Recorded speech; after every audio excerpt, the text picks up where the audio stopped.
Demi menguasai perusahaanku, ibu mertua memberiku uang 10 juta dan mengusirku liburan ke Bali. Suamiku bahkan merekam wajah bahagiaku untuk bahan ejekan. Sayang sekali, mereka tidak sadar sedang merayakan kehancuran mereka sendiri. Mereka pikir aku pergi untuk liburan, padahal aku pergi membawa uang hasil penjualan perusahaan sebesar 125 miliar dan meninggalkan mereka dengan gedung kosong. Sebelum ceritanya dimulai, silahkan tulis di kolom komentar dari daerah mana saja teman-teman yang menonton cerita ini.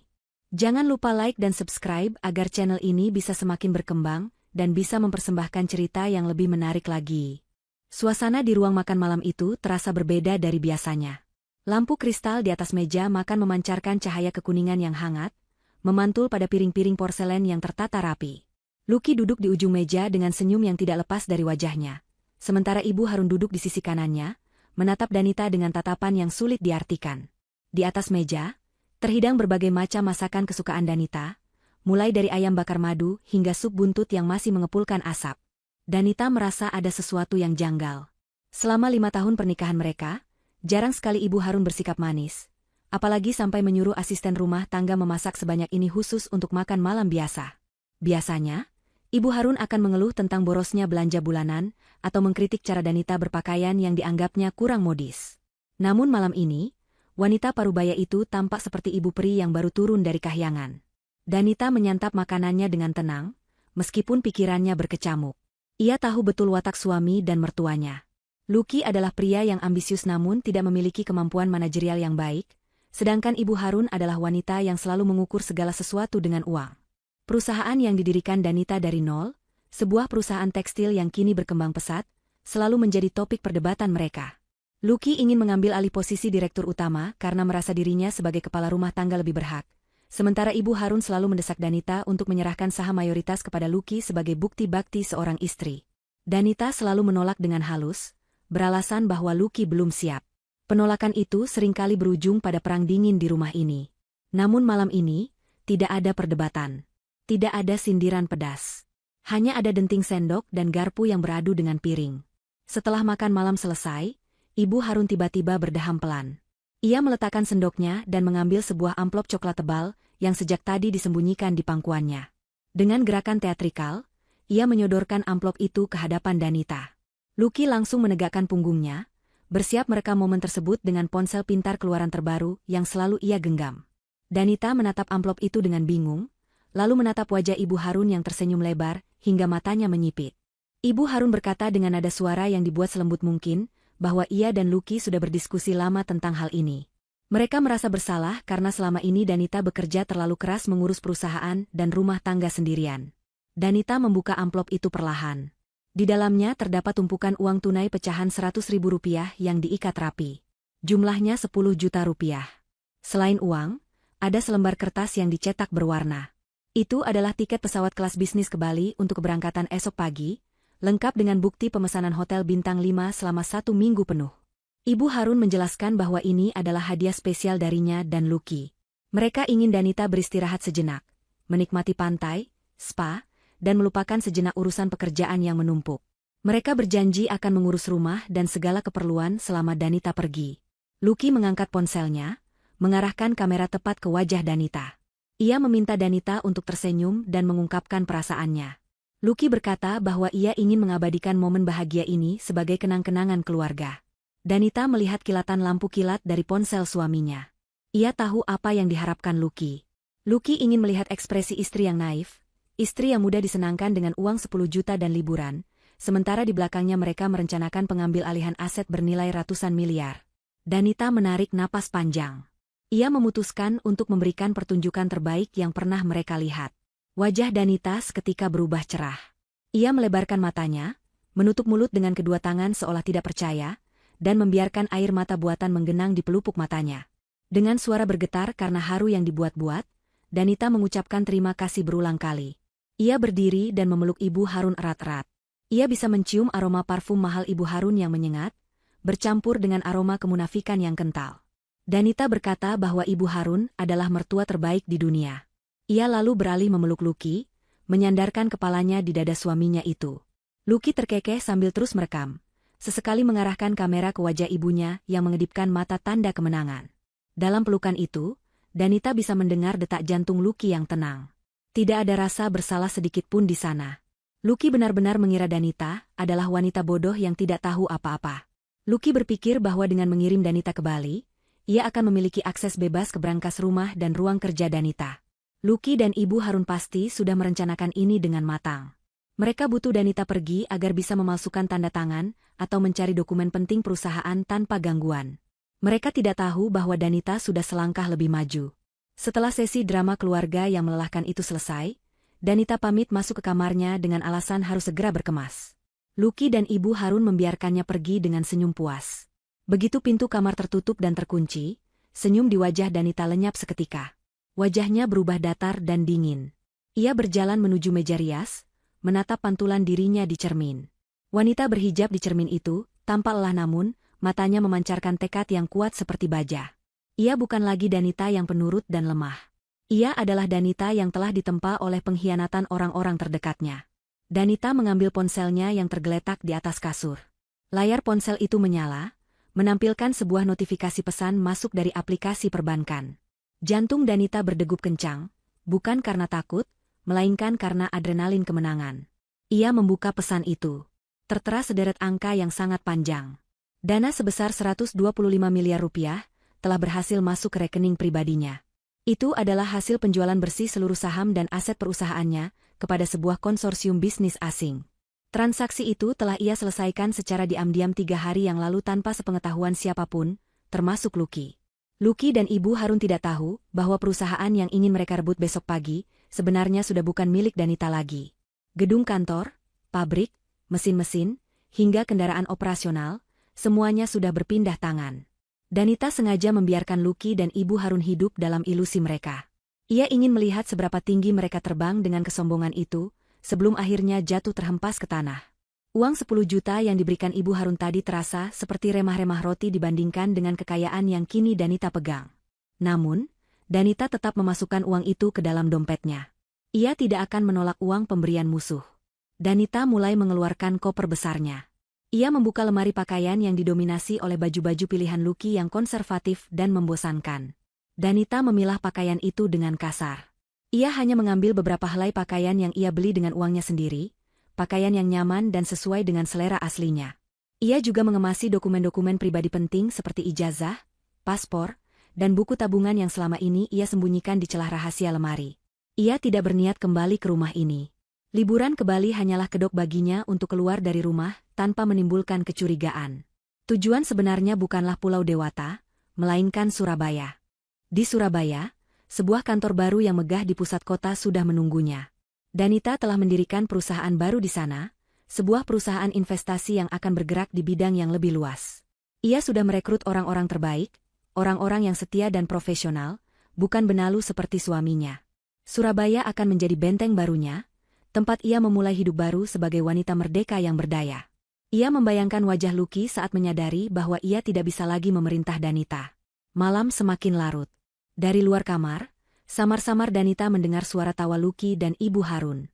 Mereka mungkin sedang merayakan keberhasilan rencana mereka, mungkin sedang membicarakan mobil mewah, apa yang akan mereka beli setelah menguasai perusahaan Danita. Biarkan saja mereka tertawa malam ini. Danita menutup koper besarnya dengan bunyi klik yang tegas. Ia merebahkan tubuhnya di kasur, menatap langit-langit kamar. Ini adalah malam terakhirnya tidur di bawah atap yang sama dengan para pengkhianat. Besok, permainan yang sesungguhnya akan dimulai. Danita memejamkan mata, dan untuk pertama kalinya dalam waktu yang lama, ia tidur dengan senyum tulus di bibirnya. Cahaya matahari pagi menerobos masuk melalui celah gorden, membangunkan Danita yang sudah terjaga lebih awal dari biasanya. Ia segera bangun, mandi, dan mengenakan pakaian perjalanan yang rapi namun nyaman. Hijab berwarna navy membingkai wajahnya yang tampak segar, menutupi segala rahasia yang ia simpan rapat. Di luar kamar, kesibukan pagi sudah terasa. Lucky tampak mondar-mandir di ruang tengah dengan wajah tegang yang berusaha disembunyikan. Pria itu sudah berpakaian rapi, seolah-olah ia juga akan pergi bekerja, padahal Danita tahu Lucky jarang sekali berangkat ke kantor sepagi ini kecuali ada agenda mendesak. Agenda mendesak hari ini, tentu saja, adalah merebut tahta perusahaan Danita begitu istrinya itu pergi. Saat Danita keluar membawa koper, Lucky langsung menyambutnya dengan senyum yang dipaksakan. Ia mengambil alih koper Danita dengan sikap gentleman yang dibuat-buat. Lucky berkata bahwa taksi yang dipesan sudah menunggu di depan. Namun, sebelum Danita melangkah keluar, Lucky menahannya. Lucky merogoh tas kerjanya dan mengeluarkan sebuah map berwarna biru. Dengan nada suara yang terdengar mendesak, Lucky menyodorkan map itu kepada Danita. Ia beralasan bahwa itu adalah dokumen asuransi perjalanan tambahan yang baru saja ia ingat. Lucky bilang Danita harus menandatanganinya sekarang juga agar proteksi asuransinya aktif selama di Bali. Katanya, ini demi keselamatan Danita. Danita menerima map itu. Ia tahu persis itu bukan dokumen asuransi. Sudut matanya menangkap logo kop surat yang sedikit terlihat di balik jepitan kertas. Itu adalah kop surat perusahaan lama Danita. Lucky pasti sudah menyiapkan surat kuasa penuh yang memberikan wewenang kepadanya untuk mengambil keputusan strategis perusahaan, termasuk akses ke rekening bank perusahaan. Kebodohan Lucky adalah mengira Danita tidak akan membaca apa yang ia tanda tangani, hanya karena sedang terburu-buru mengejar pesawat.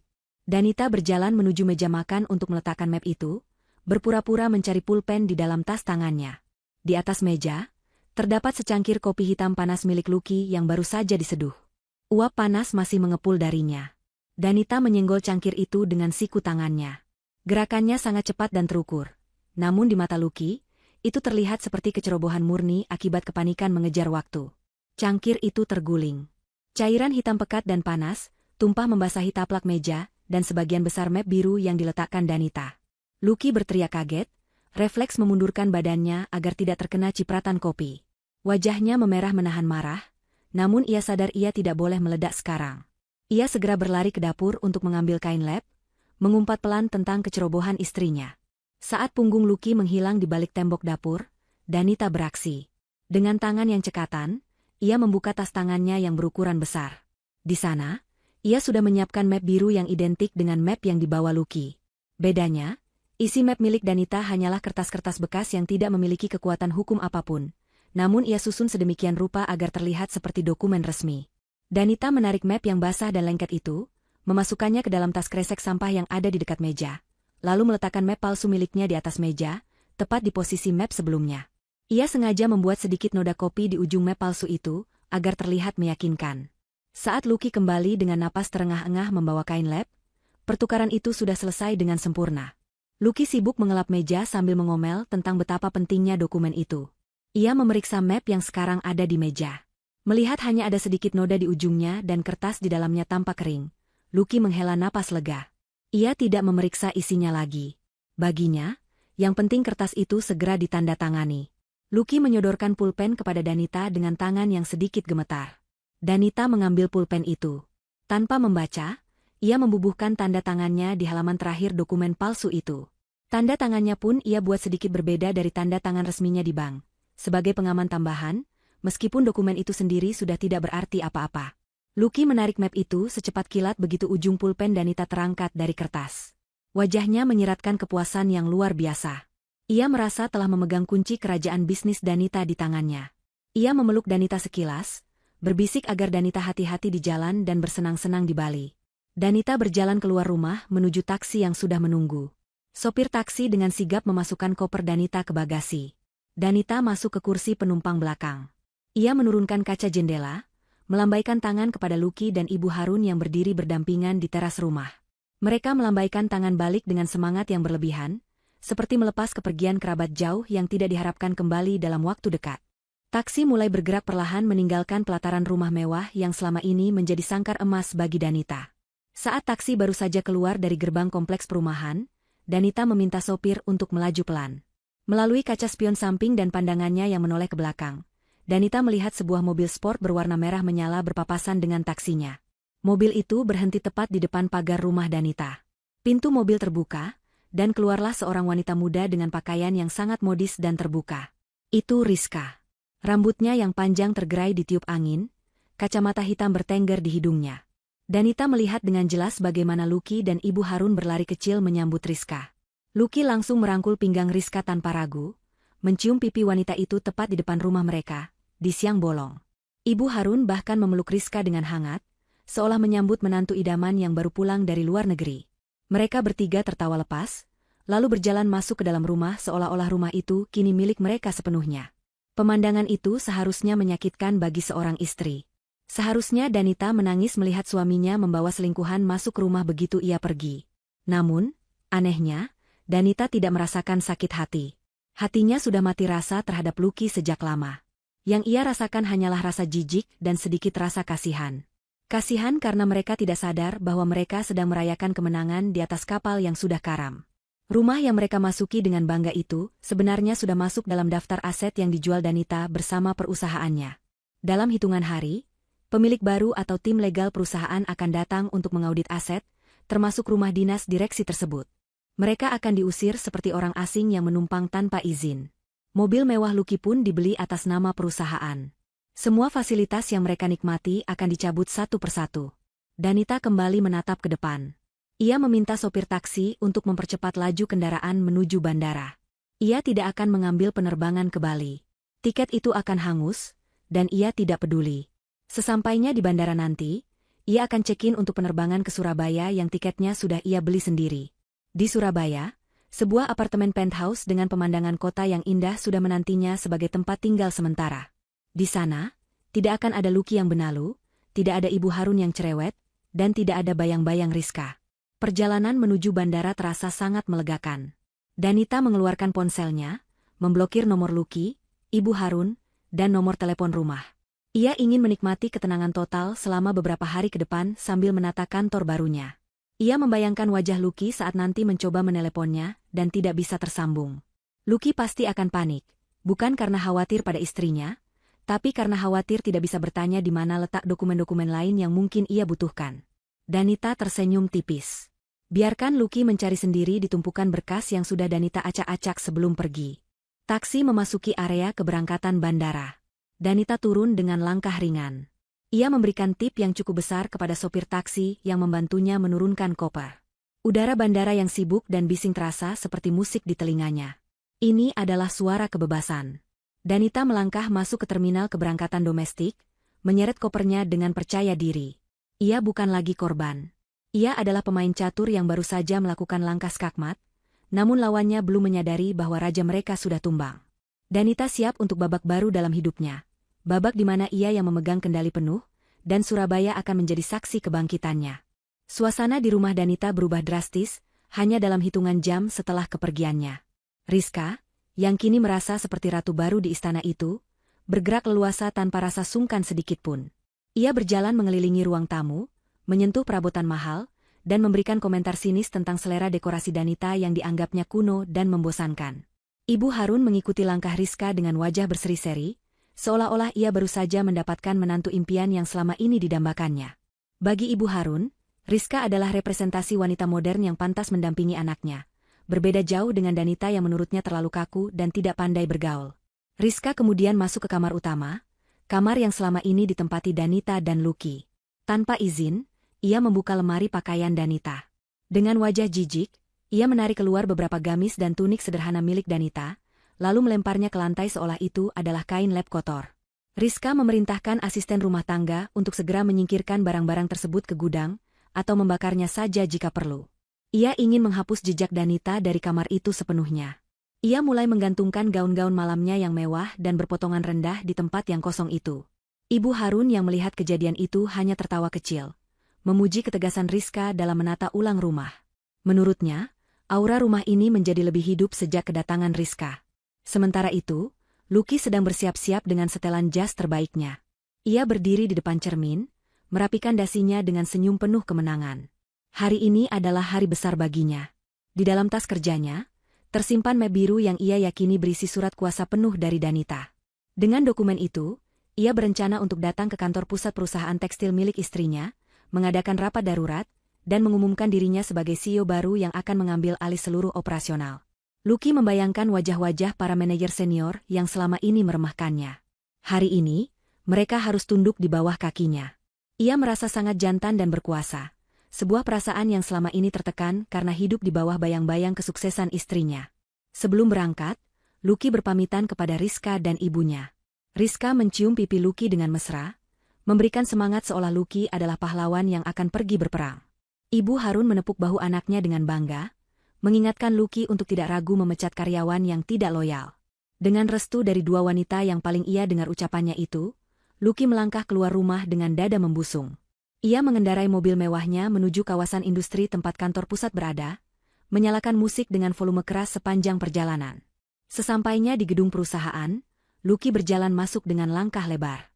Ia mengabaikan sapaan resepsionis dan langsung menuju lift eksekutif. Beberapa karyawan yang berpapasan dengannya tampak bingung melihat kehadiran suami bos mereka yang tiba-tiba terlihat begitu agresif, namun mereka tidak berani bertanya. Lucky langsung menuju ruang rapat utama di lantai teratas. Ia memerintahkan sekretaris Danita, seorang wanita muda bernama Sari, untuk segera mengumpulkan seluruh kepala divisi dalam waktu 10 menit. Sari tampak ragu dan ingin mengatakan sesuatu, namun bentakan Lucky membuatnya ciut dan segera berlari melaksanakan perintah itu. 10 menit kemudian, ruang rapat penuh sesak. Para manajer duduk dengan wajah tegang, bertanya-tanya mengapa Lucky yang memimpin rapat, bukan Danita. Lucky duduk di kursi utama, kursi yang biasanya diduduki Danita. Ia memutar kursi itu perlahan, menikmati sensasi kulit jok yang empuk. Ia membuka rapat dengan nada angkuh, meletakkan map biru di atas meja. Dengan suara lantang, Lucky mengumumkan bahwa mulai hari ini, Danita tidak lagi memegang kendali perusahaan karena alasan kesehatan, dan ia telah ditunjuk sebagai pengganti resmi dengan wewenang mutlak. Ia mulai memaparkan visi-visinya yang muluk-muluk dan tidak masuk akal, termasuk rencana merombak struktur gaji yang jelas-jelas hanya menguntungkan jajaran direksi. Namun, di tengah pidato berapi-apinya, pintu ruang rapat tiba-tiba terbuka dengan kasar. Semua mata tertuju ke arah pintu. Masuklah segerombolan orang asing berjas hitam rapi dengan wajah kaku tanpa ekspresi. Mereka membawa koper-koper dokumen tebal. Di belakang mereka, tampak kepala keamanan gedung yang terlihat serba salah. Lucky berdiri dengan marah, membentak mereka karena berani mengganggu rapat penting direksi. Ia bertanya dengan nada tinggi siapa mereka, dan apa hak mereka masuk ke ruangan itu tanpa izin. Salah satu pria berjas hitam itu, yang tampaknya adalah pemimpin rombongan, melangkah maju dengan tenang. Ia membetulkan letak kacamatanya dan menatap Lucky dengan tatapan merendahkan, seolah melihat serangga kecil yang mengganggu. Pria itu memperkenalkan diri sebagai ketua tim kuasa hukum dari sebuah perusahaan investasi multinasional. Dengan nada datar namun tegas, ia bertanya balik kepada Lucky, kapasitas apa yang dimiliki Lucky hingga berani duduk di kursi tersebut. Lucky dengan sombong menepuk map biru di meja, mengklaim bahwa ia memegang surat kuasa dari pemilik perusahaan, Ibu Danita. Pengacara itu tersenyum tipis, sebuah senyum yang membuat nyali siapapun menciut. Ia memberi isyarat kepada rekannya untuk membuka salah satu koper. Rekannya mengeluarkan sebuah dokumen resmi dengan segel notaris yang sah. Pengacara itu menjelaskan bahwa surat kuasa yang dipegang Lucky, asli ataupun palsu, sudah tidak memiliki kekuatan hukum apapun terhadap aset perusahaan ini. Pasalnya, 3 hari yang lalu, Ibu Danita telah secara sah menjual 100% saham perusahaan beserta seluruh asetnya, termasuk gedung, tanah, dan inventaris, kepada klien mereka. Akta jual beli sudah ditandatangani dan pelunasan sudah dilakukan. Lucky terbelalak. Mulutnya terbuka lebar namun tidak ada suara yang keluar. Wajahnya pucat pasi seolah darah berhenti mengalir ke kepalanya. Ia mencoba mencerna kata-kata pengacara itu. Dijual? 3 hari yang lalu? Itu tidak mungkin. Danita ada di rumah bersamanya 3 hari yang lalu, bersikap manis dan bodoh seperti biasa. Pengacara itu melanjutkan penjelasannya. Ia berkata bahwa karena kepemilikan sudah berpindah tangan, maka Lucky dan seluruh staf lama yang tidak masuk dalam daftar restrukturisasi diminta untuk segera meninggalkan gedung ini sekarang juga. Kursi yang diduduki Lucky sekarang adalah properti milik pemilik baru, dan Lucky dianggap telah melakukan pelanggaran wilayah jika tidak segera pergi. Kekacauan terjadi di ruang rapat. Para manajer mulai kasak-kusuk, panik memikirkan nasib pekerjaan mereka. Lucky masih berdiri mematung, tangannya gemetar memegang ujung meja. Ia mencoba membantah, mengatakan bahwa ini pasti kekeliruan, bahwa Danita tidak mungkin melakukan itu tanpa izinnya. Namun pengacara itu hanya menunjuk ke arah pintu keluar. 2 orang petugas keamanan gedung yang kini tunduk pada pemilik baru mendekati Lucky, memintanya dengan sopan namun tegas untuk keluar. Harga diri Lucky hancur berkeping-keping di depan puluhan pasang mata yang menatapnya dengan campuran rasa kasihan dan cemooh. Ia diseret keluar dari ruang rapat layaknya seorang penyusup, meninggalkan map biru yang tak berguna itu tergeletak begitu saja di atas meja. Lucky berdiri terhuyung di trotoar depan gedung perkantoran yang dulu ia banggakan sebagai milik istrinya. Matahari siang yang terik menyengat kulitnya, namun ia merasa dingin sampai ke tulang sumsum. Jas mahalnya kini tampak kusut, dan dasinya sudah ia longgarkan karena sesak napas. Ia menatap gedung tinggi berlapis kaca itu. Logo perusahaan lama Danita masih terpasang di sana, Namun ia tahu sebentar lagi logo itu akan diturunkan. Pikirannya buntu. Bagaimana mungkin Danita, istri yang ia anggap polos dan penurut, bisa melakukan manuver bisnis sebesar ini di belakang punggungnya? Danita bahkan tidak pernah berdiskusi tentang masalah keuangan perusahaan dengannya. Dengan tangan yang masih gemetar hebat, Lucky merogoh saku celananya mengambil ponsel. Ia harus menghubungi Danita. Ia harus meminta penjelasan. Ia harus memarahi wanita itu karena telah lancang menjual aset yang Lucky anggap sebagai hak miliknya juga. Lucky menekan nama Danita di daftar kontak. Panggilan pertama tidak tersambung. Panggilan kedua langsung masuk ke kotak suara. Lucky mengumpat kasar, menendang kerikil di jalanan. Ia mencoba sekali lagi dengan menelepon melalui aplikasi pesan instan. Ratusan kilometer dari tempat Lucky berdiri, Danita sedang duduk santai di sebuah kursi kulit ergonomis di lantai 40 sebuah gedung pencakar langit di pusat kota Surabaya. Pemandangan kota Surabaya yang padat namun tertata terlihat jelas dari dinding kaca ruangannya. Di meja kerjanya yang luas dan modern, ponselnya bergetar menampilkan nama Lucky di layar. Danita tersenyum kecil, meletakkan cangkir teh kamomil yang sedang dinikmatinya. Ia sudah menduga panggilan ini akan datang. Dengan tenang, ia menggeser tombol hijau di layar ponsel, lalu menempelkan benda pipi itu ke telinganya. Suara Lucky langsung meledak di seberang sana, penuh amarah dan kepanikan. Lucky berteriak menanyakan apa maksud semua ini, mengapa ada orang asing yang mengusirnya dari kantor, dan mengapa mereka bilang perusahaan sudah dijual.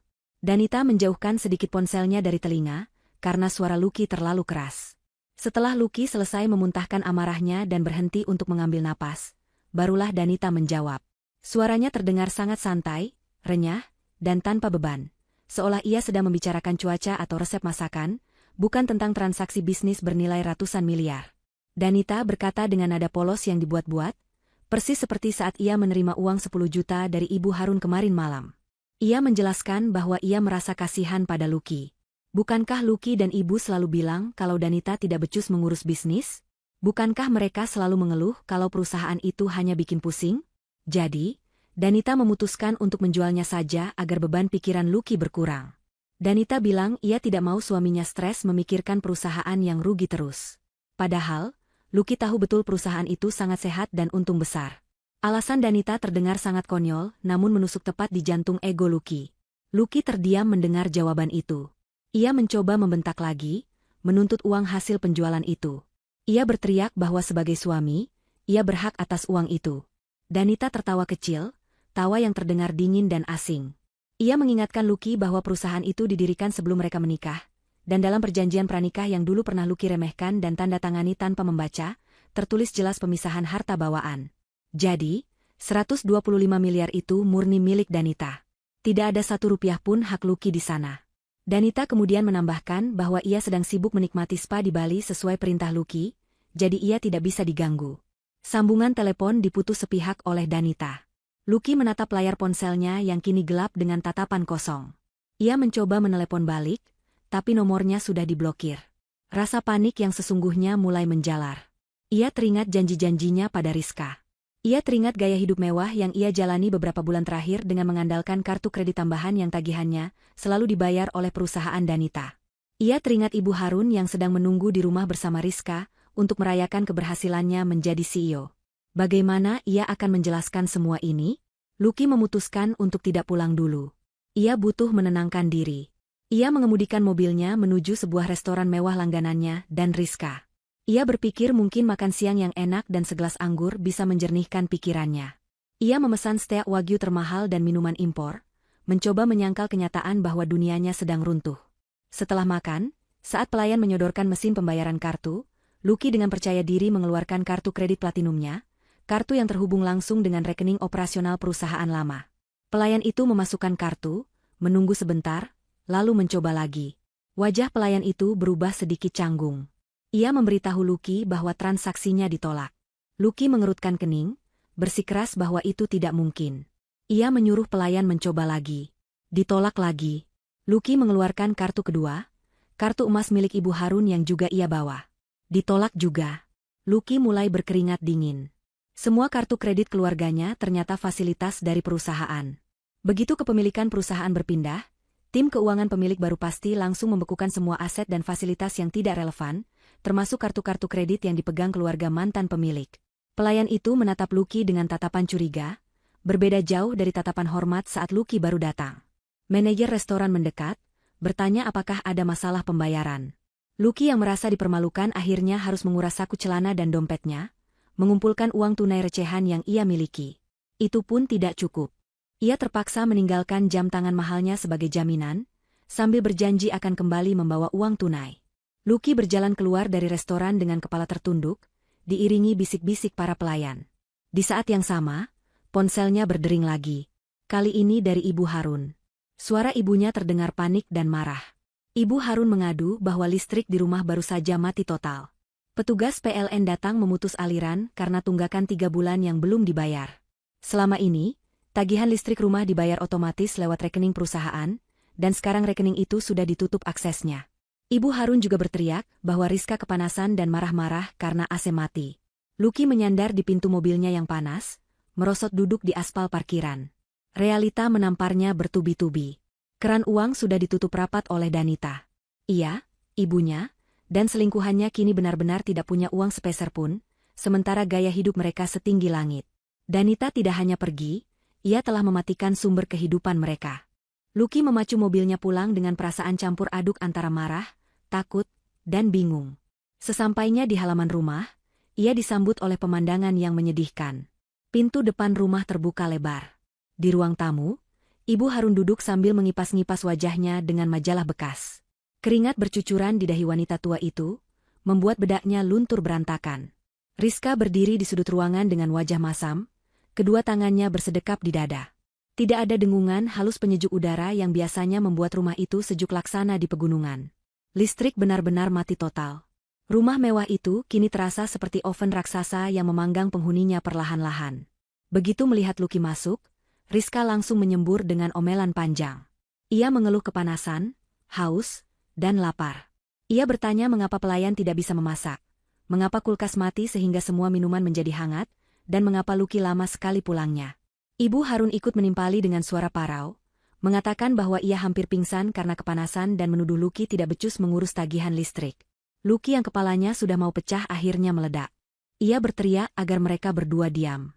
Suara bentakan Lucky yang tidak pernah terdengar sebelumnya membuat Rizka dan Ibu Harun terdiam, seketika karena kaget. Dengan napas memburu, Lucky menjelaskan situasi yang sebenarnya. Ia menceritakan bahwa Danita telah menjual perusahaan, membekukan semua aset, dan memblokir semua akses keuangan mereka. Rumah ini, mobil yang dipakai Lucky, bahkan listrik yang mereka nikmati, semuanya dibayar oleh perusahaan yang kini sudah bukan milik Danita lagi. Wajah Rizka berubah pucat, lalu merah padam karena marah. Ia bukan marah pada Danita, melainkan marah karena merasa tertipu oleh Lucky yang ternyata tidak memiliki kekayaan pribadi. Ibu Harun mulai menangis meraung-raung, meratapi nasibnya yang tiba-tiba miskin mendadak. Namun, Lucky belum mau menyerah. Otak liciknya masih berusaha mencari jalan keluar. Ia yakin Danita masih memegang uang tunai 125 miliar, hasil penjualan perusahaan itu. Danita pasti membawa uang itu atau setidaknya memiliki akses ke rekening baru yang berisi dana fantastis tersebut. Lucky berkesimpulan bahwa mereka harus menyusul Danita ke Bali. Mereka harus menemukan Danita di hotel tempat ia menginap, lalu memaksanya, dengan cara halus maupun kasar, untuk mentransfer uang itu kembali kepada Lucky. Lucky meyakinkan Ibu Harun dan Rizka bahwa Danita adalah wanita yang lemah lembut dan mudah digertak. Jika mereka bertiga datang melabraknya, Danita pasti akan ketakutan dan menyerahkan segalanya. Masalah baru muncul ketika mereka hendak memesan tiket pesawat. Semua kartu kredit Lucky sudah tidak berguna. Uang tunai di dompet Lucky sudah habis untuk membayar restoran tadi siang. Rizka menolak mengeluarkan uang pribadinya dengan alasan dompetnya tertinggal di mobil temannya, padahal ia hanya tidak mau rugi. Akhirnya, pandangan Lucky tertuju pada kalung emas tebal yang melingkar di leher Ibu Harun. Dengan bujuk rayu setengah memaksa, Lucky meminta ibunya merelakan kalung itu dijual di toko emas pinggir jalan demi modal mereka berangkat ke Bali mengejar harta karun yang lebih besar. Ibu Harun menangis saat melepaskan perhiasan kesayangannya, tapi bayangan uang ratusan miliar membuatnya luluh. Sore itu juga, setelah menjual kalung dengan harga murah karena terburu-buru, mereka bertiga berangkat ke bandara. Tidak ada lagi layanan sopir pribadi atau ruang tunggu VIP. Mereka naik taksi online termurah yang bau apek, berdesak-desakan di kursi belakang. Di bandara, mereka membeli tiket pesawat maskapai berbiaya rendah untuk penerbangan malam. Rizka terus-menerus mengeluh karena harus duduk di kursi ekonomi yang sempit, kakinya pegal, dan tidak mendapat makan gratis. Lucky hanya diam menahan emosi, fokus pada tujuannya untuk melampiaskan amarah kepada Danita begitu mereka sampai nanti. Mereka mendarat di Bali larut malam. Dengan sisa uang yang pas-pasan, mereka langsung menuju hotel bintang 5 yang tertera di tiket yang dulu diberikan Ibu Harun kepada Danita. Lucky melangkah masuk ke lobi hotel mewah itu dengan percaya diri, diikuti oleh Ibu Harun yang terlihat lelah dan Rizka yang sibuk membenahi riasannya. Lucky menghampiri resepsionis dan dengan nada mendesak meminta nomor kamar atas nama Danita. Ia mengaku sebagai suaminya dan ada keadaan darurat keluarga, sehingga harus segera bertemu. Resepsionis itu mengetik sesuatu di komputernya, lalu mengerutkan kening. Ia memeriksa ulang data di layar, kemudian menatap Lucky dengan wajah sopan namun tegas. Resepsionis itu memberitahukan bahwa memang ada pemesanan kamar tipe suite atas nama Danita untuk 1 minggu penuh. Namun tamu yang bersangkutan tidak pernah melakukan proses check-in. Kamar itu kosong. Tiket pesawat yang satu paket dengan hotel itu pun tercatat sebagai no-show atau hangus karena tidak dipakai. Lucky ternganga. Kakinya lemas seketika. Ia memaksa resepsionis untuk memeriksa lagi, mungkin Danita memakai nama lain, mungkin Danita baru saja keluar. Namun jawaban resepsionis tetap sama. Danita tidak ada di hotel itu. Danita tidak ada di Bali. Lucky merasa dunia di sekelilingnya berputar. Ia baru menyadari betapa bodohnya dirinya. Danita sudah tahu rencana mereka sejak awal. Tiket ke Bali itu hanya pengalihan isu. Danita sengaja membiarkan mereka mengejarnya ke tempat yang salah, membuang-buang waktu dan uang terakhir yang mereka miliki untuk sebuah pengejaran yang sia-sia. Rizka yang mendengar penjelasan resepsionis langsung meledak amarahnya di tengah lobi hotel yang sunyi. Ia memukuli lengan Lucky dengan tas tangannya, memaki Lucky sebagai pria tolol yang tidak berguna. Suara teriakan Rizka mengundang perhatian petugas keamanan hotel yang kemudian meminta mereka untuk mengecilkan suara atau keluar dari area hotel. Ibu Harun terduduk di sofa lobi, memijat kakinya yang bengkak, meratapi kalung emasnya yang sudah berubah menjadi tiket pesawat tak berguna. Mereka terdampar di Bali, tanpa uang yang cukup untuk menginap di hotel layak, tanpa tahu di mana Danita berada, dan tanpa harapan. Malam itu, mereka terpaksa tidur menggelandang di kursi tunggu Bandara Ngurah Rai, menunggu pagi untuk mencari cara pulang dengan sisa uang receh yang ada, menjadi gelandangan di pulau yang seharusnya menjadi tempat mereka berpesta. Setelah malam yang menyiksa di bandara dengan tidur beralaskan kursi keras dan dingin, Lucky, Ibu Harun, dan Rizka berhasil mendapatkan tiket pulang paling murah dengan penerbangan subuh. Wajah mereka kusut, mata bengkak kurang tidur, dan pakaian yang mereka kenakan sudah bau keringat dan apek. Tidak ada lagi percakapan di antara mereka. Rizka memilih duduk berjauhan dari Lucky saat di ruang tunggu, sibuk dengan ponselnya, mungkin menghubungi teman-temannya yang lain untuk mencari tumpangan hidup baru. Ibu Harun hanya bisa diam, tenaganya habis terkuras oleh perjalanan yang menyedihkan ini. Sesampainya di kota asal, mereka kembali menggunakan taksi murah untuk pulang ke rumah. Lucky berharap setidaknya mereka bisa beristirahat di kasur empuk, mandi air dingin, dan memikirkan rencana selanjutnya dengan kepala dingin. Mungkin ia bisa menjual perabot rumah atau mobil untuk menyambung hidup sementara waktu, sambil mencari pengacara yang mau dibayar belakangan untuk menggugat Danita. Harapan itulah yang membuat Lucky tetap melangkahkan kaki meskipun tubuhnya sudah sangat lelah. Namun, harapan itu hancur berkeping-keping saat taksi berhenti di depan pagar rumah mereka. Pagar tinggi yang biasanya terbuka otomatis dengan remote control itu kini tertutup rapat. Dan yang membuat jantung Lucky berhenti berdetak sesaat adalah adanya rantai besi besar yang melilit pegangan pagar, dikunci dengan gembok raksasa berwarna hitam. Di pagar itu tertempel papan segel berwarna merah putih bertuliskan, "Tanah dan bangunan ini dalam penguasaan pemilik baru." Lucky melompat turun dari taksi, berlari menuju pagar dan mengguncang-guncangkannya dengan panik. Ia berteriak memanggil satpam kompleks. Seorang petugas keamanan berseragam lengkap datang menghampirinya.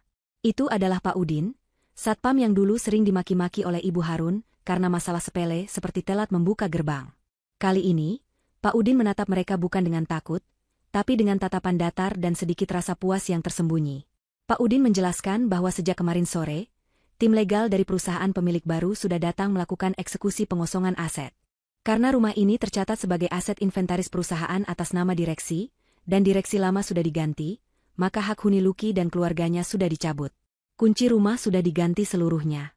Barang-barang pribadi milik Lucky dan Ibu Harun yang dianggap tidak bernilai bagi perusahaan sudah dikemas seadanya ke dalam kardus-kardus mie instan dan ditumpuk di pos satpam depan kompleks. Pak Udin menunjuk tumpukan kardus lusuh di kejauhan. Lucky lemas, berpegangan pada jeruji pagar besi yang dingin. Ia tidak punya rumah lagi. Mobil mewah yang ia parkir di garasi juga sudah diderek oleh pihak leasing atau perusahaan, ia tidak peduli lagi yang mana. Ia benar-benar tidak memiliki apa-apa selain pakaian yang melekat di badan. Ibu Harun menjerit histeris, mencoba memanjat pagar sambil memohon agar dibiarkan masuk untuk mengambil obat mak dan baju-bajunya yang mahal. Namun Pak Udin dengan tegas melarang, mengatakan bahwa ia hanya menjalankan tugas dari pemilik baru dan akan memanggil polisi jika mereka membuat keributan. Di tengah kekacauan itu, Rizka yang sejak tadi diam mengamati situasi mulai bertindak. Otaknya yang oportunis bekerja cepat. Ia menyadari bahwa kapal ini sudah benar-benar karam, dan ia harus menyelamatkan diri sendiri sebelum ikut tenggelam.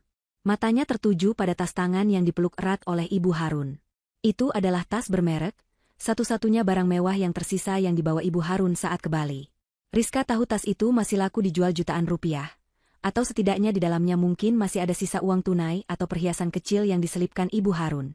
Saat Luki sibuk berdebat dengan Pak Udin dan Ibu Harun sedang lengah, karena menangis histeris sambil berpegangan pada pagar, Rizka mendekat. Dengan gerakan cepat dan kasar, ia merampas tas tangan dari pelukan Ibu Harun. Tenaga Ibu Harun yang lemah, karena belum makan dan kelelahan tidak mampu menahan sentakan Rizka. Tas itu berpindah tangan dalam sekejap. Ibu Harun terpekik kaget, hampir terjungkal ke aspal. Luki menoleh kaget, melihat Rizka yang sudah mundur beberapa langkah sambil mencengkram tas ibunya. Luki berteriak bertanya apa yang Rizka lakukan. Rizka menatap Luki dengan tatapan jijik yang tidak lagi ditutupi. Ia meludah ke tanah di dekat kaki Luki. Rizka berkata dengan lantang bahwa ia tidak sudi hidup menggelandang bersama pecundang miskin seperti Luki dan ibunya yang rewel. Ia bilang tas itu adalah bayaran atas waktu yang sudah ia buang sia-sia selama ini untuk melayani Luki. Tanpa menunggu jawaban, Rizka berlari kencang menuju jalan raya, menyetop ojek yang kebetulan lewat, dan menghilang di tikungan jalan. Ibu Harun menangis meraung-raung di trotoar, bukan hanya karena kehilangan tasnya, tapi karena pengkhianatan yang begitu menyakitkan dari wanita yang selama ini ia banggakan sebagai calon menantu idaman. Ia memaki-maki Rizka, tapi suaranya hilang ditelan angin.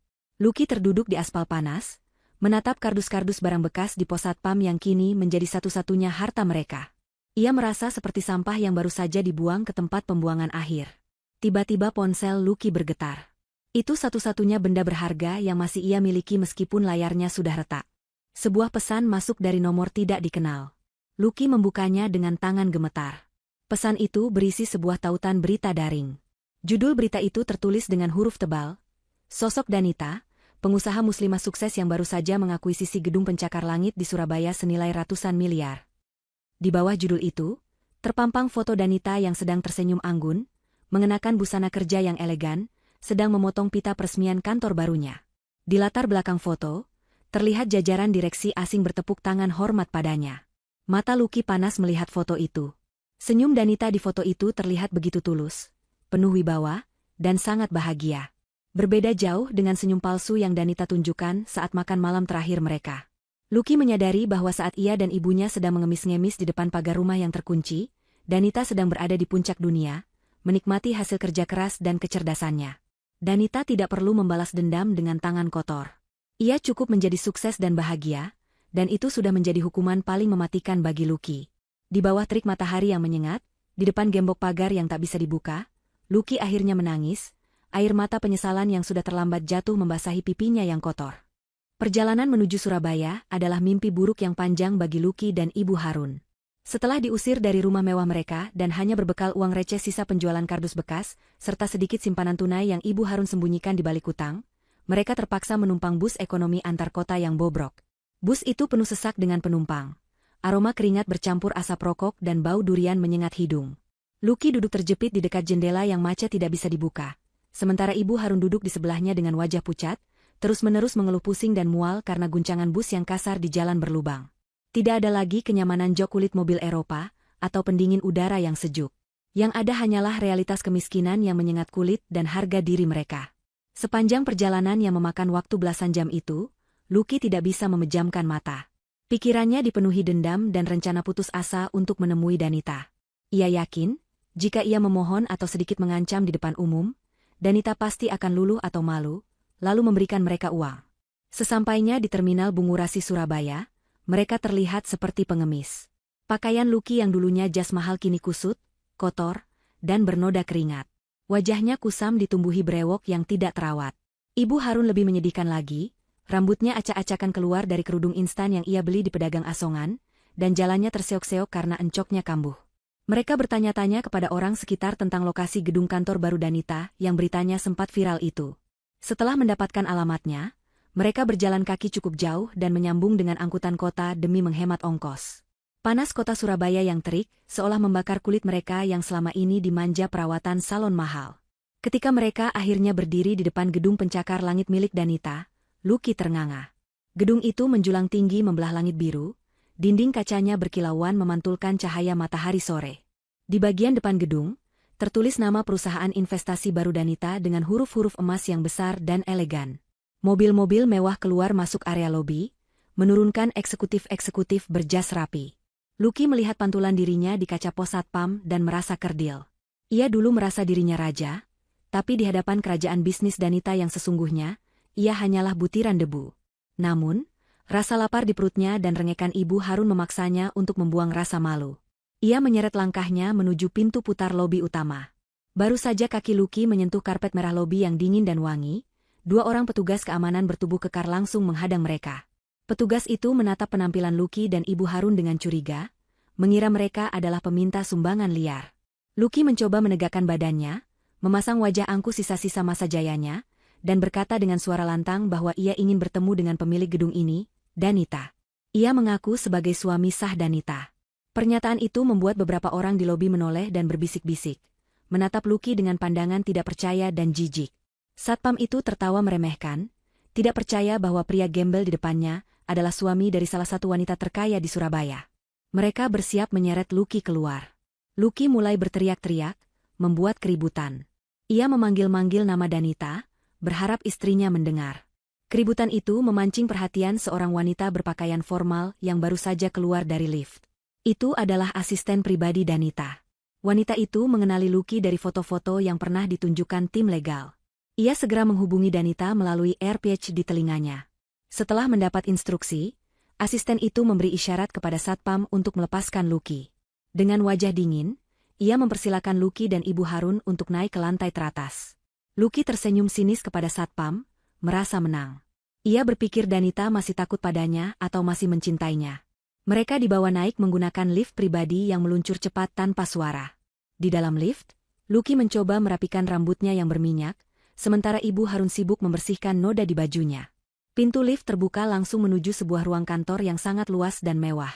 Lantainya terbuat dari marmer Italia, dindingnya dihiasi lukisan abstrak bernilai seni tinggi. Di ujung ruangan, di balik meja kerja kayu mahoni yang besar, duduklah Danita. Danita tampak sangat berbeda. Ia mengenakan setelan blazer dan celana panjang berwarna krem yang dipotong sempurna mengikuti tubuhnya, dengan hijab sutra bermotif elegan.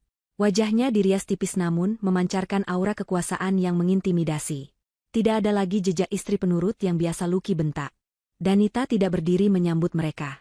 Ia tetap duduk santai, menatap Lucky dan Ibu Harun dengan tatapan datar, seolah sedang melihat orang asing yang salah masuk ruangan.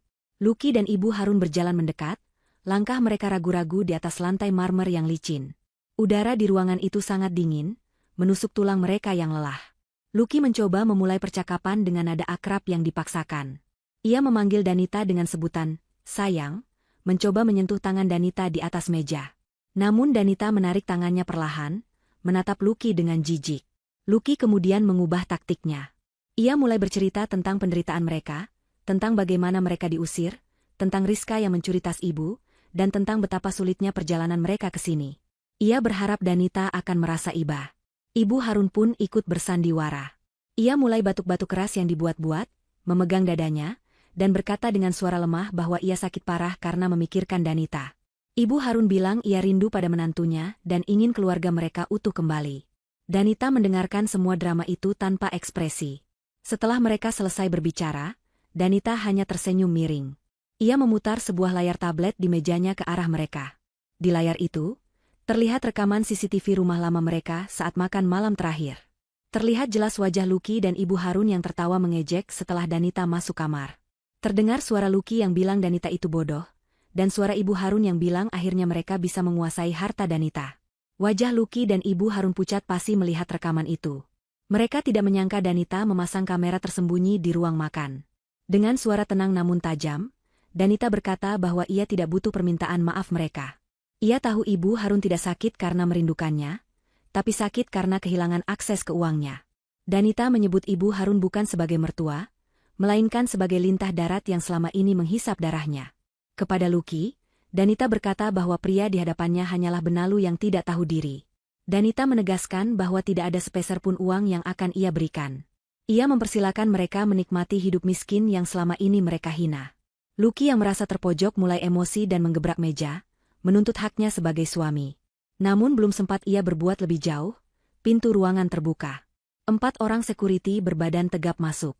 Danita memberi isyarat tangan ringan, memerintahkan security untuk membuang sampah ini keluar dari gedungnya. Lucky dan Ibu Harun diseret paksa.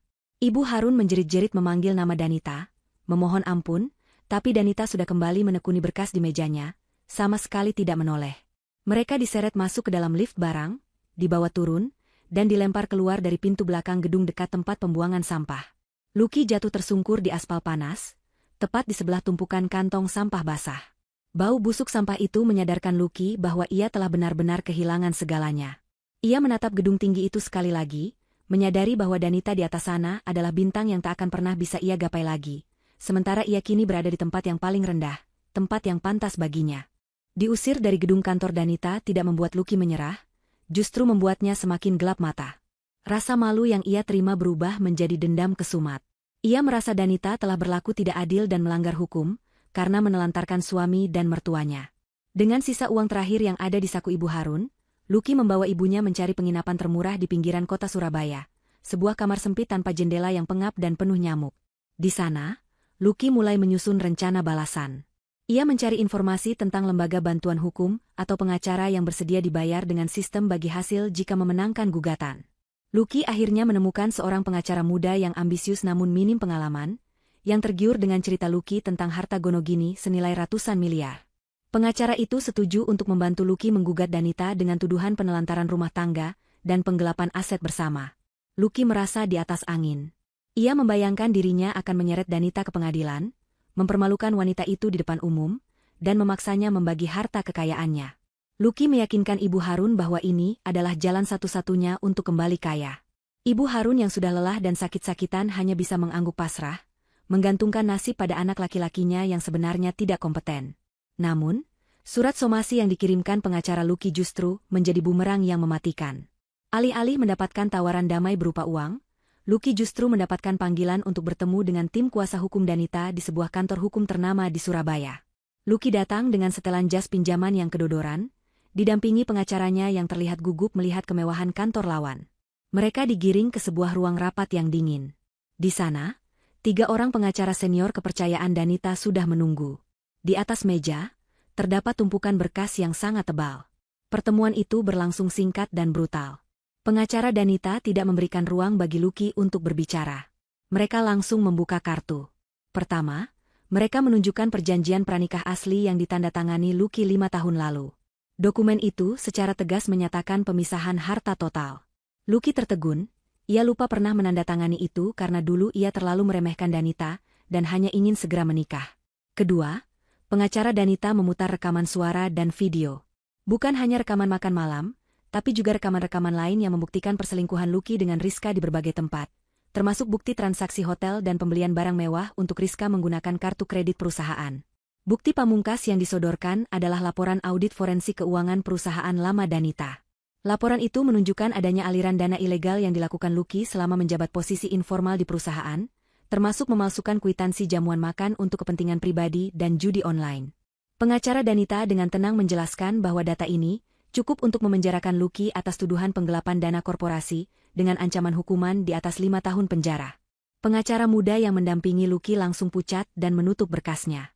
Ia berbisik kepada Lucky bahwa mereka tidak punya celah sedikit pun untuk menang. Malah Lucky bisa langsung ditahan hari ini juga jika Danita melapor ke polisi. Lucky gemetar hebat. Kakinya lemas seperti jeli. Kepercayaan dirinya runtuh seketika digantikan oleh ketakutan yang amat sangat akan penjara. Pengacara Danita kemudian menyodorkan sebuah dokumen perjanjian baru. Isinya sederhana, Lucky tidak akan menuntut apapun, tidak akan mendekati Danita selamanya, dan harus menghilang dari kehidupan Danita. Jika Lucky melanggar 1 poin saja, maka berkas penggelapan dana itu akan langsung dikirim ke kepolisian. Tanpa berpikir 2 kali, dengan tangan gemetar dan keringat dingin bercucuran, Lucky menandatangani surat itu. Ia menyerah. Ia melepaskan satu-satunya kesempatan untuk mendapatkan uang demi kebebasannya. Lucky keluar dari kantor hukum itu dengan tatapan kosong. Ia hancur total. Harapannya musnah. Saat ia berjalan gontai di trotoar, ia melihat sebuah televisi besar di etalase toko elektronik yang sedang menayangkan berita kriminal. Di layar kaca, terlihat wajah yang sangat ia kenal. Rizka. Wanita itu sedang digiring polisi dengan baju tahanan oranye. Berita itu menyebutkan bahwa sindikat penipuan arisan bodong dan investasi emas palsu yang diikuti Rizka telah terbongkar. Rizka ditangkap di sebuah hotel Melati saat mencoba kabur. Lucky tertawa miris melihatnya. Karma telah menjemput selingkuhannya lebih dulu. Wanita yang mencuri tas ibunya itu kini akan membusuk di penjara. Nasib Lucky dan Ibu Harun pun tidak jauh lebih baik. Uang mereka benar-benar habis. Mereka tidak punya ongkos untuk kembali ke kota asal, dan tidak ada tempat untuk pulang. Mereka terdampar di Surabaya sebagai gelandangan. Demi menyambung hidup, Ibu Harun yang dulunya nyonya besar yang sombong, kini terpaksa menjadi buruh cuci piring di sebuah warung tenda pecel lele. Setiap malam, tangannya yang keriput dan halus kini melepuh terkena sabun keras dan air kotor. Gajinya hanya cukup untuk makan nasi bungkus berdua dan membayar sewa kamar petak di daerah kumuh yang berbau selokan.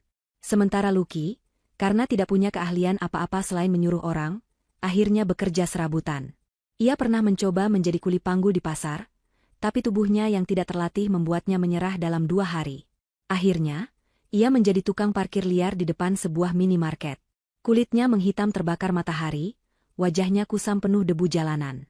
Setiap kali ada mobil mewah berhenti, ia akan menunduk dalam-dalam, takut jika yang turun adalah orang yang mengenalnya dulu. Namun, yang paling menyakitkan adalah melihat ibunya. Suatu sore, Lucky melihat Ibu Harun sedang duduk di pinggir jalan, menjajakan gorengan titipan orang. Asap penggorengan membuat Ibu Harun batuk-batuk parah. Wajahnya yang tua terlihat sangat lelah dan menderita. Beberapa kali Ibu Harun dimarahi pembeli karena lambat melayani. Lucky mengamati dari kejauhan dengan air mata menggenang. Ia sadar, inilah hasil dari keserakahan dan kesombongannya. Ia telah membawa ibunya jatuh ke jurang kesengsaraan yang paling dalam. Dulu, Danita merawat Ibu Harun dengan tulus, menyiapkan obat, dan memijat kakinya. Sekarang, Ibu Harun harus berdiri berjam-jam demi uang receh 2.000 perak. Penyesalan itu datang menghantam dada Lucky begitu keras, sesak, dan menyakitkan, namun tidak ada jalan untuk kembali. Pintu maaf Danita sudah tertutup rapat, dikunci oleh kejahatan mereka sendiri. Waktu berjalan dengan sangat lambat dan menyiksa bagi Lucky dan Ibu Harun. 1 tahun telah berlalu sejak mereka diusir dari kehidupan mewah yang dulu mereka anggap abadi. Kini, kehidupan mereka berputar 180 derajat di titik nadir kemiskinan. Lucky bukan lagi pria necis yang bangga dengan setelan jas mahal dan jam tangan bermerek. Sosoknya kini nyaris tidak dikenali. Tubuhnya kurus kering, kulitnya menghitam terbakar matahari Surabaya yang terik, dan wajahnya terlihat jauh lebih tua dari usia sebenarnya. Kerutan-kerutan penderitaan terukir jelas di dahi dan sudut matanya. Setiap pagi, sebelum matahari terbit, Lucky sudah harus bangun dari tidur ayamnya di lantai kontrakan petak yang lembab untuk memulai hari sebagai kuli panggul di pasar induk, pekerjaan kasar yang terpaksa ia ambil karena menjadi tukang parkir liar sudah dilarang oleh preman setempat. Pekerjaan itu sangat berat bagi Lucky yang seumur hidupnya tidak pernah bekerja keras menggunakan otot. Bahunya sering lecet dan berdarah, karena memanggul karung beras atau keranjang sayur yang beratnya puluhan kilogram. Namun, ia tidak punya pilihan lain. Rasa gengsi sudah lama ia kubur dalam-dalam bersama sisa-sisa harga dirinya. Ia membutuhkan uang tunai setiap hari untuk makan dan membeli obat bagi Ibu Harun. Ibunya kini sakit-sakitan. Stroke ringan yang diderita Ibu Harun semakin parah, karena tidak pernah mendapatkan penanganan medis yang layak. Wanita yang dulu hobi pamer perhiasan dan menghina orang miskin itu, kini hanya bisa terbaring lemah di atas kasur tipis yang bau apek, di dalam ruangan sempit tanpa ventilasi yang layak. Setiap kali Lucky pulang membawa nasi bungkus paling murah dengan lauk tempe orek, ia harus menyuapi ibunya yang tangannya sudah gemetar hebat. Momen-momen itulah yang paling menyakitkan bagi Lucky. Dalam racauannya karena demam atau kesakitan, Ibu Harun seringkali tidak memanggil nama Lucky. Bibir pucat wanita tua itu justru memanggil-manggil nama Danita. Ia merindukan pijatan lembut Danita di kakinya saat ia lelah. Ia merindukan bubur ayam hangat buatan Danita yang selalu tersedia setiap pagi. Ia merindukan kenyamanan kamar tamu di rumah lama mereka yang sejuk dan wangi. Mendengar ibunya memanggil nama mantan istrinya dengan penuh penyesalan, membuat hati Lucky hancur berkeping-keping. Ia sadar betapa bodohnya mereka telah membuang berlian demi memungut batu kali yang tidak berharga. Suatu siang yang terik, Saat sedang beristirahat di emperan toko pasar sambil mengelap keringat, pandangan Lucky tertuju pada sebuah majalah bisnis bekas yang dijadikan alas duduk oleh sesama kuli panggul. Di sampul majalah yang sudah sobek ujungnya itu, terpampang wajah yang sangat ia kenal. Jantung Lucky seakan berhenti berdetak. Itu Danita. Wajah Danita menghiasi halaman depan dengan judul besar yang mencolok berwarna emas yang berbunyi pengusaha wanita paling berpengaruh tahun ini. Dalam foto itu, Danita terlihat sangat anggun mengenakan busana muslimah modern berwarna pastel, berdiri dengan latar belakang gedung pencakar langit miliknya. Senyum di wajah Danita terlihat begitu tulus, tenang, dan memancarkan aura kebahagiaan yang tidak bisa dipalsukan. Lucky meminjam majalah itu dengan tangan gemetar. Ia membaca artikel di dalamnya baris demi baris dengan mata yang mulai basah. Artikel itu menceritakan kisah sukses Danita yang berhasil membangun kembali kerajaan bisnisnya di Surabaya, dan kini mulai merambah pasar internasional. Disebutkan juga bahwa Danita aktif dalam kegiatan sosial, membangun panti asuhan, dan memberikan beasiswa bagi ribuan anak tidak mampu. Tidak ada satu kata pun dalam artikel itu yang menyebutkan masa lalu Danita yang kelam bersama Lucky. Seolah-olah Lucky dan keluarganya tidak pernah ada dalam sejarah hidup Danita. Lucky merasa dirinya benar-benar telah dihapus, dianggap tidak penting, dan dilupakan begitu saja seperti debu yang tersapu angin. Rasa sesak memenuhi dada Lucky. Ia teringat kembali pada malam jahanam 1 tahun yang lalu, saat ia dengan congkak merekam wajah Danita dan menertawakannya. Saat itu ia merasa di atas angin. Merasa paling pintar karena berhasil menipu istrinya dengan uang 10 juta dan tiket liburan. Kini, kenyataan menamparnya balik dengan sangat keras. Danita lah yang tertawa terakhir, bukan dengan tawa mengejek, melainkan dengan kesuksesan yang membungkam mulut semua orang yang pernah meremehkannya.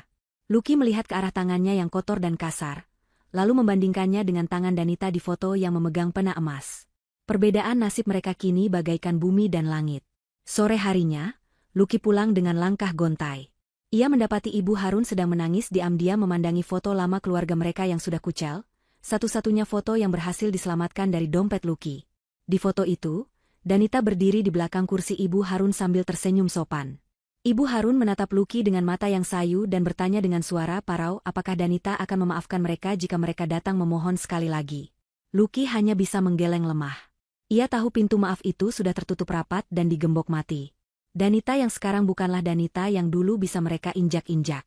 Danita kini adalah sosok yang tak tersentuh, yang hidup di dunia yang berbeda dengan mereka. Malam itu, hujan turun deras mengguyur atap seng kontrakan mereka yang bocor. Air menetes membasahi lantai, membuat udara semakin dingin menusuk tulang. Lucky sibuk menaruh ember-ember kecil untuk menampung air hujan, agar tidak membasahi kasur ibunya. Di tengah dinginnya malam dan suara gemericik air, Lucky merenungi nasibnya. Ia teringat Rizka yang kini mendekam di penjara, teringat teman-teman sosialitanya yang menghilang saat ia jatuh miskin, dan teringat betapa sia-sianya hidup yang ia jalani selama ini. Penyesalan itu datang menghantui setiap hembusan napasnya, sebuah penyesalan tak berujung yang tidak akan pernah bisa ditebus seumur hidup. Ia sadar bahwa hukuman terberat bagi seorang pengkhianat bukanlah penjara atau kematian, melainkan hidup dalam penderitaan sambil menyaksikan orang yang dikhianatinya hidup bahagia dan sukses tanpanya. Nasib membawa Lucky pada sebuah kebetulan yang ironis beberapa bulan kemudian. Karena pasar tempatnya bekerja sedang direnovasi, Lucky kehilangan mata pencahariannya sebagai kuli panggul. Demi menyambung hidup dan membeli obat Ibu Harun yang semakin mahal, Lucky melamar pekerjaan apa saja yang bisa ia temukan. Akhirnya, ia diterima sebagai tenaga bantuan harian di sebuah hotel bintang 5 di pusat kota Surabaya. Tugasnya sederhana namun melelahkan, yaitu menjadi pelayan yang menyajikan minuman dan membersihkan piring kotor saat ada acara besar. Pihak hotel tidak terlalu peduli dengan penampilannya yang tua dan kusam asalkan ia mau bekerja keras dan dibayar murah. Malam itu, hotel tempat Lucky bekerja menjadi tuan rumah untuk sebuah acara bergengsi. Itu adalah malam penganugerahan penghargaan bisnis dan gala dinner amal yang dihadiri oleh para pengusaha papan atas, pejabat, dan sosialita kota. Lucky mengenakan seragam pelayan yang sedikit kekecilan di bagian perut dan celana yang kepanjangan. Ia merasa sangat tidak nyaman berada di tengah kemewahan yang menyilaukan mata itu. Aroma parfum mahal yang menyeruak di ruangan mengingatkannya pada kehidupan masa lalunya, sebuah kenangan yang kini terasa pahit di lidah. Ia berjalan menunduk, membawa nampan berisi gelas-gelas kristal berisi minuman bersoda, berusaha agar tidak menatap mata para tamu undangan. Saat acara puncak dimulai, pembawa acara dengan suara lantang memanggil nama bintang utama malam itu untuk naik ke atas panggung. Nama yang disebutkan itu membuat nampan di tangan Lucky nyaris terjatuh. Danita. Lampu sorot diarahkan ke meja utama di depan panggung. Lucky melihat sosok wanita yang sangat ia kenal berdiri dari kursinya. Danita terlihat luar biasa memukau. Ia mengenakan gaun malam panjang berbahan sutra berwarna biru tua yang dirancang khusus, dipadukan dengan hijab senada yang dihiasi bros berlian asli. Setiap langkah Danita menuju panggung memancarkan keanggunan dan harisma yang membuat seluruh ruangan hening karena kagum.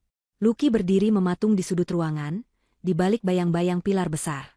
Matanya tidak bisa lepas dari sosok mantan istrinya yang sedang memberikan pidato singkat tentang pentingnya berbagi dan integritas dalam berbisnis. Suara Danita terdengar tegas, cerdas, dan penuh wibawa. Para tamu undangan bertepuk tangan riuh setiap kali Danita menyelesaikan kalimatnya. Di samping panggung, Lucky melihat seorang pria tegap dan tampan yang menatap Danita dengan penuh kebanggaan. Pria itu adalah rekan bisnis sekaligus suami baru Danita yang kabarnya adalah seorang pengusaha properti sukses yang saleh. Pemandangan itu menusuk hati Lucky lebih tajam daripada belati manapun. Danita telah menemukan seseorang yang jauh lebih baik darinya. Seseorang yang menghargai Danita selayaknya ratu. Setelah turun dari panggung, Danita dikerubungi oleh para tamu yang ingin bersalaman dan berfoto. Lucky, entah dorongan setan dari mana, merasa kakinya melangkah mendekat. Logika melarangnya, tapi hatinya berteriak ingin dilihat, ingin diakui keberadaannya, atau mungkin sekadar ingin melihat apakah masih ada sisa rasa kasihan di mata Danita. Lucky menyelinap di antara kerumunan pelayan lain, mendekati area tempat Danita berdiri. Saat kerumunan mulai menipis, Lucky memberanikan diri. Ia berdiri tepat di jalur yang akan dilewati Danita menuju pintu keluar. Danita berjalan sambil tersenyum ramah kepada semua orang. Tiba-tiba langkahnya terhenti. Matanya menangkap sosok pria tua dengan seragam pelayan yang lusuh berdiri di hadapannya. Lucky mengangkat wajahnya, menatap mata Danita dengan tatapan memelas yang penuh harap. Bibirnya bergetar saat ia mengucapkan satu kata dengan suara parau yang hampir tak terdengar. Lucky memanggil nama Danita, lalu menyebutkan namanya sendiri, berharap Danita akan terkejut atau marah. Ia berharap ada reaksi emosional yang menunjukkan bahwa Lucky masih memiliki arti, entah itu arti yang baik atau buruk, dalam hidup Danita. Namun, reaksi Danita sungguh di luar dugaan. Tidak ada kemarahan. Tidak ada kebencian. Tidak ada air mata. Wajah Danita tetap tenang, datar, dan dingin seperti permukaan danau yang membeku. Ia menatap Lucky dari ujung kaki hingga ujung kepala, namun tatapan itu kosong. Seolah-olah Danita sedang melihat orang asing yang tidak pernah ia kenal, atau melihat sebuah benda mati yang tidak menarik. Tatapan kosong itu jauh lebih menyakitkan bagi Lucky daripada tamparan atau caci maki. Itu adalah tatapan yang mengatakan bahwa Lucky sudah benar-benar tidak berarti apa-apa lagi. Lucky hanyalah masa lalu yang sudah selesai dan dibuang ke tempat sampah memori. Danita tidak mengucapkan sepatah kata pun. Ia membuka tas tangan kecilnya yang berkilauan. Dengan gerakan anggun dan tenang, ia mengambil sebuah amplop putih tebal yang kebetulan ia bawa. Tanpa menyentuh tangan Lucky, Danita meletakkan amplop itu di atas nampan kosong yang dipegang Lucky. Gerakan itu mengingatkan Lucky pada kejadian di ruang makan setahun lalu, saat Ibu Harun memberinya uang 10 juta dengan cara yang merendahkan. Kini, karma membalasnya dengan presisi yang mengerikan.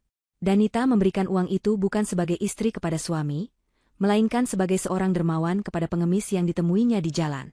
Setelah meletakkan amplop itu, Danita mengangguk kecil, sebuah gestur sopan santun kepada pelayan, lalu kembali melangkah pergi.